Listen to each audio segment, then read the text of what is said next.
Tokrat v občinskem informatorju. Na mariborski občini imajo težave s kreditom. Kriminalistične preiskave na občini Dravograd. Pričel se je 15. festival Letni oder Ruše, otvoritveni Kantfest, retrospektiva dejavnosti društva Sena. V mariborskem mestnem prometu kmalu novi avtobusi. Artles, mariborska tržnica vsako drugo sredo cel dan. Šport, nogometni dan v Rušah.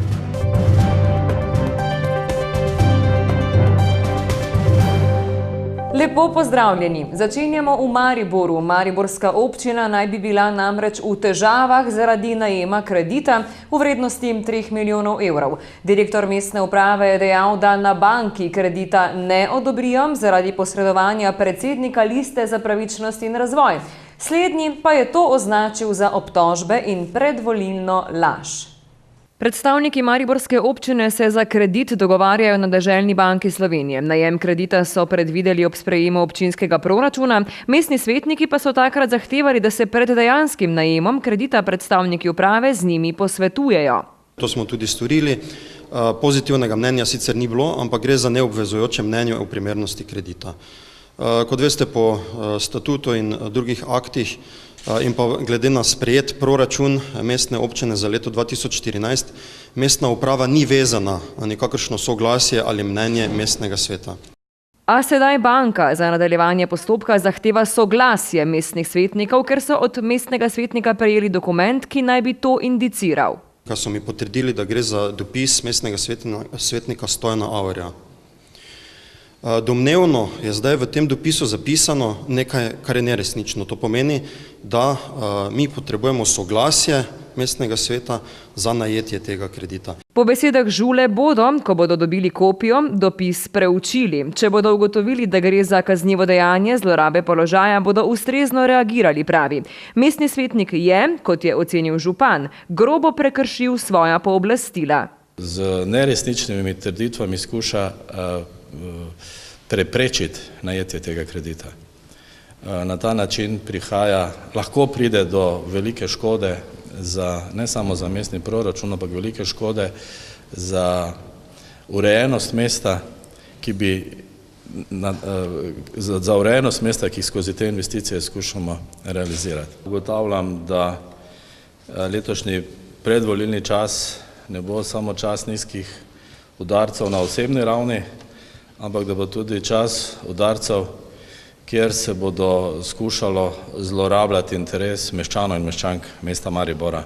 Predsednik Liste za pravičnost in razvoj priznava, da je pisal na banko, a zavrača očitke o neresničnosti. Trdi namreč, da je v dopisu citiral besedo mnenje in ne soglasje. Mnenje, še enkrat povem mnenje. Sicer pa ne vem, zakaj vam bi takšen dopis na nek način tajili ali pa vam ga ne bi predstavili. Za laži, kot jih je označil, pa napoveduje sprejemanje nadaljnjih korakov, istočasno pa je prepričan, da ni prekoračil svojih pristojnosti.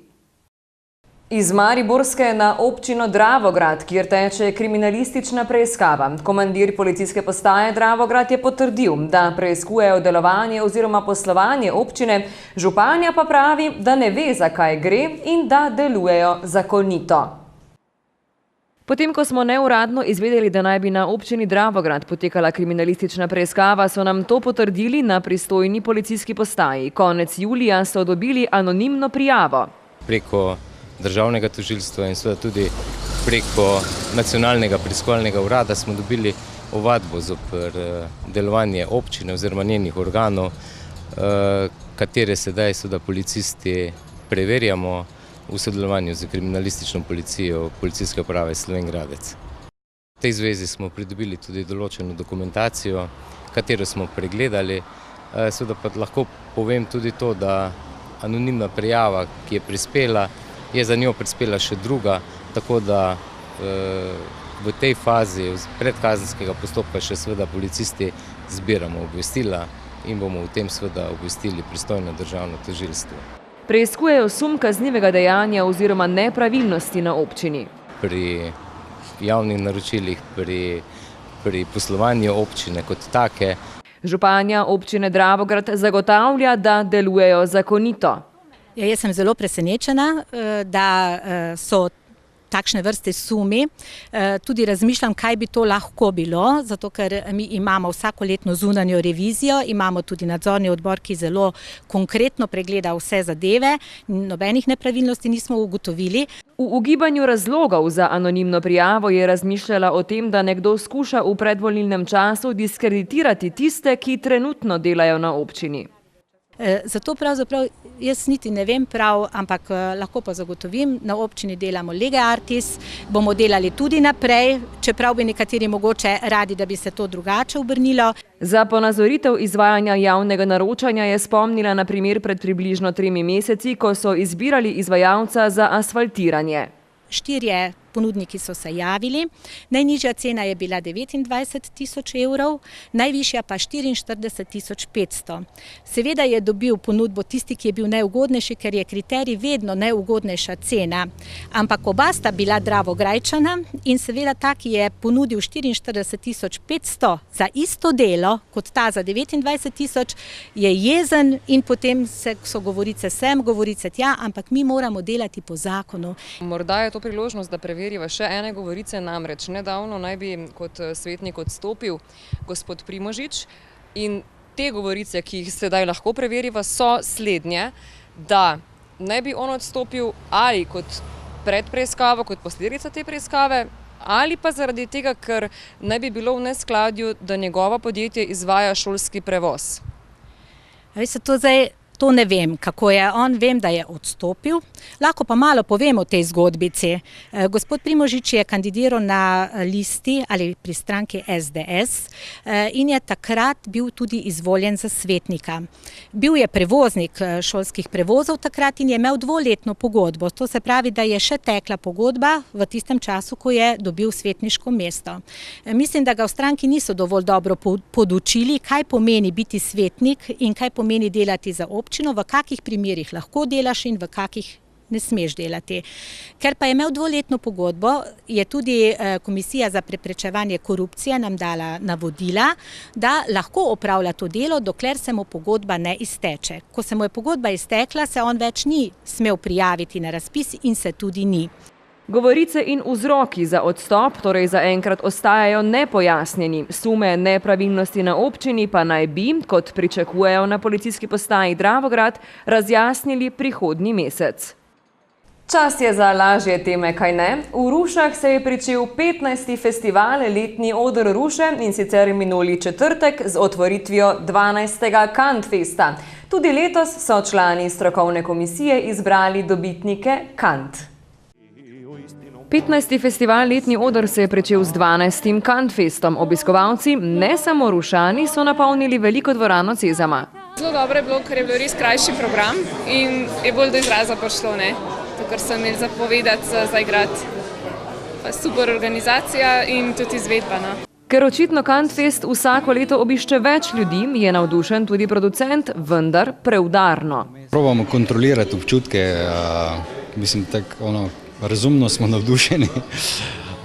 Fajn je to, ker uspeli smo se obdržati, nekako smo se ukorenili, po drugi strani imamo tudi malo, mimo tega navdušenja, malo razmisleka, kam naprej, s kom naprej.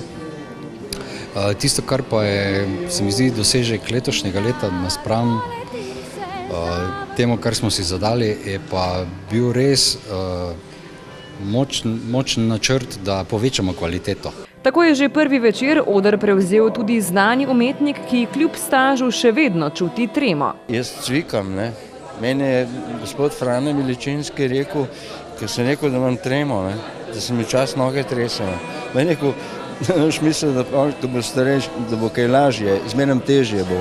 In tako tudi je. Čeprav sem slišal kar nekaj avtorjev, ki so rekli, da zakaj bi imel tremo po zadevah, ki jih rad delam. Odlično stališče, ampak moraš imeti zraven ne vem kakšno goro, na kateri sediš, da se tako počutiš. Sicer pa so na četrtku večer podelili zdaj že tradicionalne nazive zlato, srebrno in bronasto kanto. Ta nastop v živo, ki nekako še bolj prepriča člane komisije, kdo si zasluži priznanje. Je pa res to, kar vedno poudarjamo, kdorkoli je uvrščen na Kantfest, da s tem pokaže visok nivo kvalitete in je vsak deležen in občudovanja in pohvale tudi strani komisije. Kot tako rekoč stari maček kant odra rad obišče Ruše, tako v vlogi člana komisije, kakor nastopajočega. Živim za to glasbo, pravzaprav tudi jaz, in mi je potem toliko ljubše biti del tega dogajanja in se prav počaščujem. Letošnja dobitnica Zlate kante pa je povedala, da je svojo glasbo začela razvijati preprosto zato, ker se je zdelo odveč biti samo kitaristka za zabave. Verjamem, da je kantavtorjev v Sloveniji ogromno. Ogromno je, samo so tako kot jaz, ki smo se skrivali v sobah, dokler nismo dozoreli ali se pa dovolj upali, da smo prišli in se prijavili. Kaj se pa energije danes tu tiče in vseh nadaljnih in preteklih kantavtorov, pa verjamem, da so vsi šli skozi to, kak danes jaz doživljam, in verjamem, da jih je ta oder ali ta energija publike prepričala, da vseeno je v redu, da kdaj pokažeš, kaj držiš v sebi in da tudi deliš to z drugimi. Kantfest torej, če tudi domuje v Rušah, tudi letos združuje glasbenike iz vse Slovenije ter izven državnih meja. Iz področja bivšega Balkana ali pa Evrope. In ta raznolikost govorice, pa drugi štimongi, pa čist druge melodije so lepo sovpadale letos in predvsem je tudi to zelo lepo, da ti ljudje med sabo se zelo podpirajo, komunicirajo.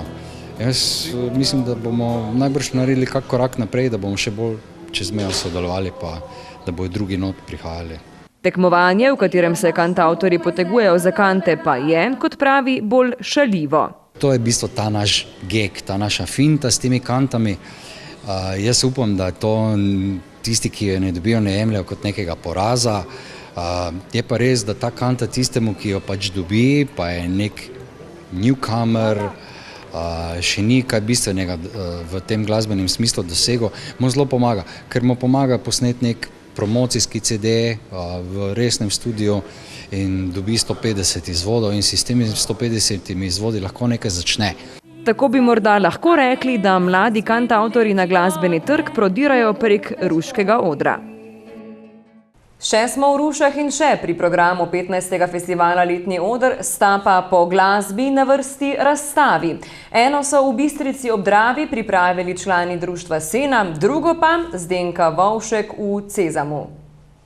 Razstava, ki so jo člani društva Sena postavili v galeriji B v Kulturnem domu Bistrica ob Dravi, je pravzaprav pregled delovanja društva od nastanka do danes. Pravzaprav ni klasična razstava, ker je tu razstavljeno zraven slik in fotografij še izdelki, ki so nastali v naših delavnicah oziroma za nas. Na ogled so postavili neklasične stvari, kot so majice, ki so jih tiskali za mladinske programe, lutke, precej izdelkov ter material programov, ki še tečejo. Tečejo 3 programi, malo se mogoče moramo pohvaliti, imamo v tem trenutku 2 zaposlena, sicer preko javnih del, ampak ne, ker mislim, da tako širokega spektra, ki ga mi pokrivamo, skoraj neprofesionalno ne moreš. Ta razstava bo na ogled do konca avgusta. V Centru za mlade Ruše pa je na ogled razstava slik Zdenke Vovšek. Naslovila jo je kot Moje umetnine. Razstava bo na ogled do konca festivala Letni oder Ruše.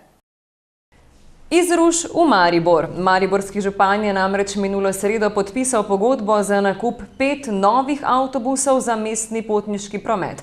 Za vseh 5 nizkopodnih CNG vozil bodo na občini odšteli nekaj manj kot 1,5 milijona evrov. Novih 5 nizkopodnih avtobusov na stisnjen zemeljski plin naj bi v Maribor dobavili do sredine novembra. Po besedah župana nameravajo 80% investicije pokriti z nepovratnimi sredstvi Ekosklada. Na ta način smo tudi krepko zakoračili v realizacijo projekta, da bi do konca prihodnega leta ali pa do sredine prihodnega leta zamenjali floto lokalnih avtobusov. Tako se je zaključil prvi del kupovanja avtobusov na plin. Istočasno pa gre k koncu tudi mednarodni razpis za najem električnih vozil, ki jih v mestu pričakujejo prihodnjo pomlad. Zdaj, jaz bi rekel, z strateškega zornega kota, mi potrebujemo 2 energenta. In zdaj glede na situacijo, glede na ekološko stanje, tudi na ekonomiko, sta plin pa elektrika v tem trenutku dve rešitvi. Sprva so sicer na mariborski občini načrtovali nakup 16 novih avtobusov, a so se subvencije na ekoskladu izkazale za nižje od pričakovanih, zato so na občini morali prilagoditi načrte. Prilagoditev gre v tej smeri, torej da tukaj na ekoskladu kandidiramo za temi 5 avtobusi, ostalo bomo pa reševali z najemom, tako da bomo potem na koncu realizirali več kot 16 novih avtobusov v Mariboru. Nova CNG vozila naj bi to jesen v Maribor dobavili predstavniki podjetja Scania, ki se, kot je povedal generalni direktor, čutijo počaščene, da so izbrani. Maribor has decided to renew or modernize their fleet for public transport. And they have chosen the latest technology, gas buses meeting Euro 6 emission levels. With that, Maribor is combining very low emission levels with also low operational cost and the latest technology. Vrednost enega avtobusa pa znaša slabih 300 000 evrov. Od kupovanja k ustvarjalnosti v mariborskem zavodu Artmar so pred približno 3 tedni zagnali socialno podjetje Artles, kjer iz odpadnega lesa in palet izdelujejo okrasne ter uporabne izdelke. V zavodu Artmar opažajo, da se tudi zaradi brezposelnosti vse več ljudi zateka k lastni ustvarjalnosti in rokodelstvu. V tej luči so na Preradovičevi ulici zagnali mizarsko delavnico. Posebnost je v bistvu ta, da mogoče zaposlujemo ljudi, ki so težje zaposljivi. Se pravi, imamo 2 mizarja, lesarja, ki sta 50+, in enega, ki je težje tudi zaposljiv. Teda smo dali zdaj, v bistvu smo odprli s tem 3 delovna mesta. Kar pomeni, da smo 3 zaposlili, upamo, da bo še več. Kaj lahko nastane iz odpadnega lesa, je povedal mentor, ki s strokovnimi navodili pri delu vodi omenjene 3 zaposlene. Omejitve so v vaših idejah. Koliko nimate, bom rekel, idej, toliko je pa, bom rekel, tudi tista omejitev, ki vas bremeni dejansko zaradi samega izdelka. Predelujejo stare kose pohištva, mize, omare, palete in tako rekoč karkoli lesenega, kar bi sicer ljudje odvrgli na odpad. Tako na ustvarjalni način tudi reciklirajo. Zaradi tega, ker tistemu izdelku, ko je bil namenjen recimo za kurjavo oziroma na deponijo, da se odstrani, damo novo življenje, ga, bom rekel, preuredimo, predelamo, pobarvamo, ga postavimo v nov prostor, pa dobi, bom rekel, zopet možnost eno generacijo, da preživi v neki drugačni obliki. Do sedaj so že naredili police, na katerih shranjujejo orodje, delovne površine in pulte, v tako imenovanem začasnem skladišču pa so shranjene gugalnice, klopi, postelja za hišne ljubljenčke. Glede na uspešen zagon Artlesa in predtem tudi tržnice Artmar, sedaj predstavniki zavoda načrtujejo še center domače umetnostne obrti. To je del naše kulture, ki je v zatonu. To so stari mojstri, ki nimajo za seboj potem nobenega, ki bi zdaj to naprej razvijal.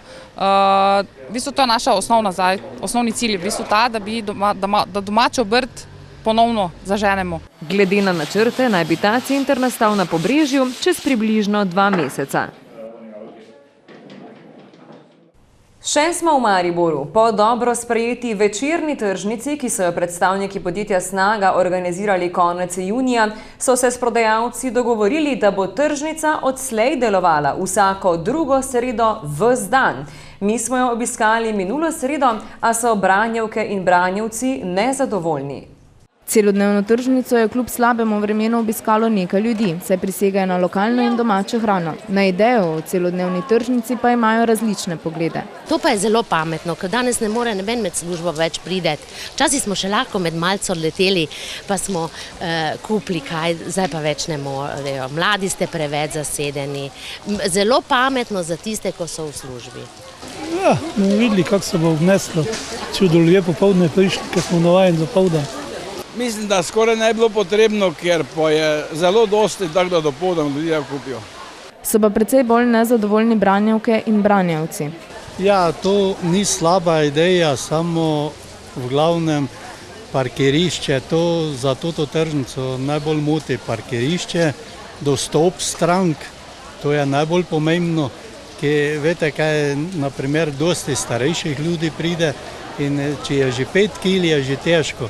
Če pa pride z avtom, pa še lahko dosti več vzeme, pa je bolj dostopno.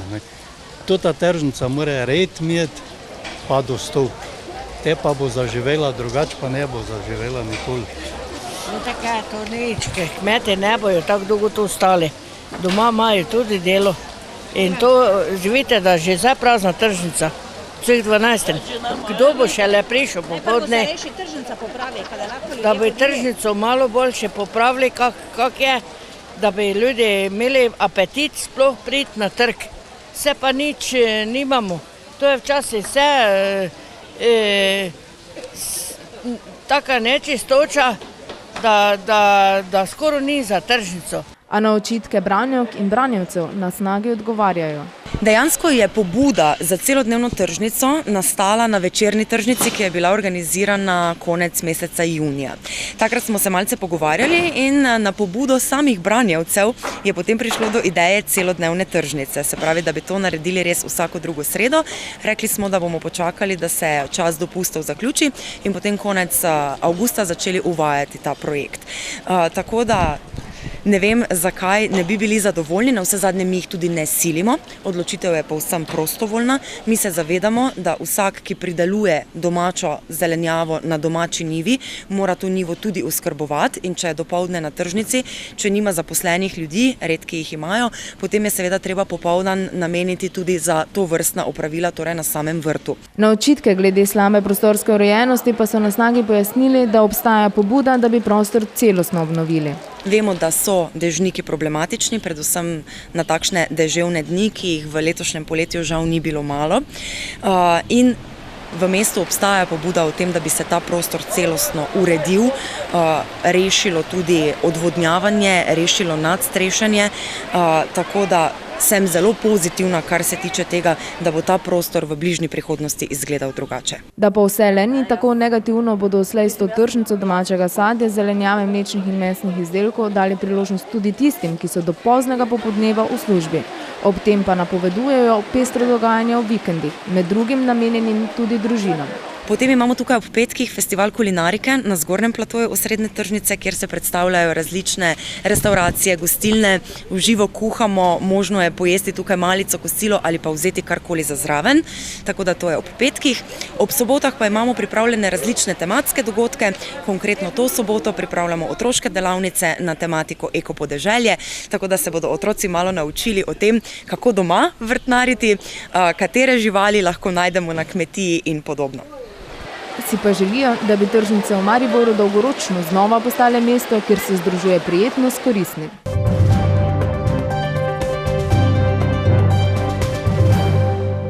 Za konec nazaj v Ruše, kjer so pripravljeni na začetek sezone. Minuli torek so na obnovljenem igrišču na prijateljski tekmi gostili nogometaše NK Rudarja iz Velenja. Seveda je rezultat tekme 0:13 več kot nazorno dokazal premoč prvoligašev nad domačini, a je bilo bistveno druženje. Tudi zaradi gostovanja prvoligašev NK Rudarja iz Velenja je bil ruški stadion minuli torek poln obiskovalcev. Predvsem najmlajšim so preizkušali svoje sposobnosti z žogo. Razne finte, preigravanje. Žongliranje, streljanje, obrambno pozicijo, tudi pokrivanje, driblanje, pa še kakšne stvari. Treningi zahtevajo tudi resnost, na tekmah pa je treba glasno navijati. Moramo biti disciplinirani, dobro vse delati, brez napak. Gremo naši! Tokrat so naši igrali z Velenčani. Na prijateljski tekmi, a je bilo na dnevu nogometa veliko bolj pomembno druženje. Predstavili so tudi člane igralske zasedbe in strokovnega kadra. Nisem igral več kot 4 leta aktivno, zdaj pa sem se vrnil, zato ker je tudi novi veter zapihal v klubu in smo prišli nazaj pomagati starejši igralci. Mislim pa, da se še kar tako ne damo. Veliko cilje smo zastavili, nekako cela organizacija poteka na novo v klubu, od uprave ambiciozne, bom rekel tudi jaz kot trener sem ambiciozno pristopil s tem k delu. Igralci so zavzeto začeli trenirati. Žal, če bi se na današnjo tekmo, bom rekel, ta tekma za nas, bom rekel, ne sme pustiti neke sive lise na nas. ker je pač bila bolj revijalna, da se malo spoznamo v otvoritev sezone. Ja, v samem klubu si najbolj prizadevamo oživitev kluba, nadaljevanje tradicije, in to zelo velike tradicije. Od leta 1956 je nastal naš nogometni klub. Spodbujati nogometno šolo, kar je v prvi vrsti največji cilj, in pa seveda tudi ne zanemariti članske konkurence, katera z pridobitvijo novih domačih igralcev, kar sem jaz osebno daleč najbolj vesel, da igrajo spet domači, za katere bodo prišli naši domačini navijati, in s tem oživitev celega prostora. Prvi krog Štajerske nogometne lige bo to soboto 23. avgusta ob 17. na stadionu v Rušah. Gostili bodo nogometaše ekipe DTV Partizan iz Frama.